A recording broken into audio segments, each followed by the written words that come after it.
Fazil bəy, bugün növbəti dəfə haqq ədalət öz yerini tapdı.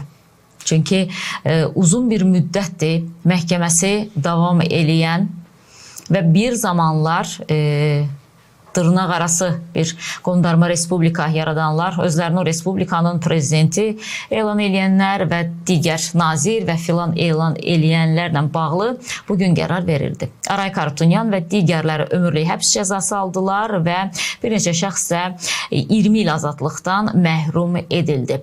Bu, təbii ki, hamımız üçün sevindiricidir.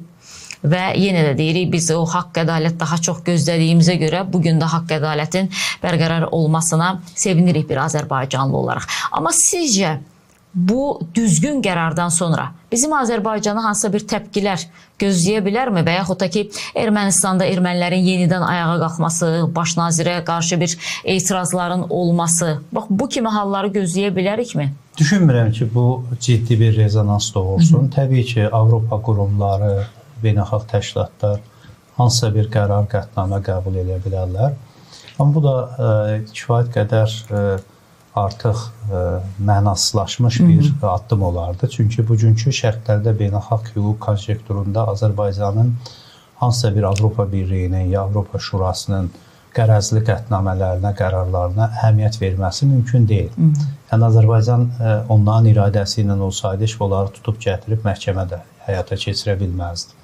Ona görə də Azərbaycan Ədalət Mühakiməsinin işinə kimsə qarışa bilməz və bu qərar da kifayət qədər araşdırmalardan sonra və hüquq qaydalarına tam əməl edilməklə o konkret həbs olunan şəxslərin düşmən olmasına baxmayaraq müdafiə ilə təmin olunması, proseslərdə onların mövqelərini ifadə etməsi, sübutların onlara təqdim olunması və bütün orada səslənən ittihamların sübuta yetirilməsi onu göstərdi ki, Azərbaycan tamamilə şəffaf bir məhkəmə prosesini təmin edə bildi.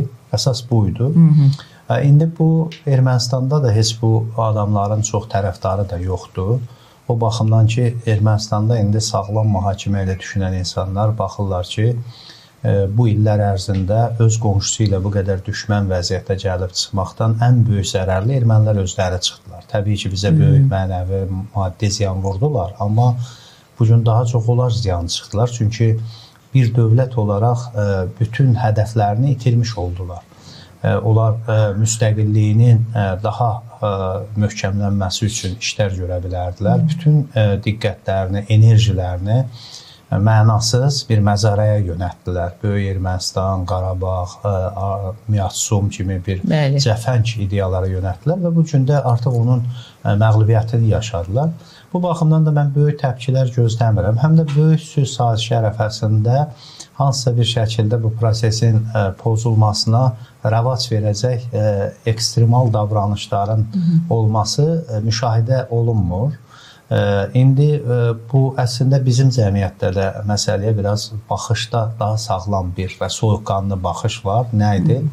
Bizdə 4 məhkum olunmuş erməninin təhvil verilməsi bəzi düzdür, müəyyən mənada psevdo-patriotik bir çağırışlar edən insanlar tərəfindən biraz fərqli dəyərləndirildi. Amma sağlam məntiqlə düşünən insan necə baxmalıdır məsələyə?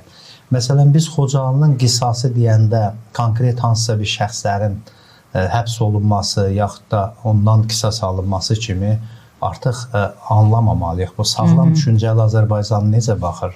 Torpaq azad olunub, Azərbaycan ərazi bütövlüyü bərpa olunub və Xocalıya o istirabı yaşamış insanların, qalan insanlar və onların övladları artıq köçüblər. Bu özü qisasın ən böyük formasıdır və bunu biraz kiçiltmək kimi baxmaq olmaz. Təbii ki, biz hələ Xocalı qətliamını törətmiş Köçəryan, Sarkisyan kimi ünsürləri də mütləq nə zamansa Balasanyandır, bunları da mütləq cəlb eləməliyik.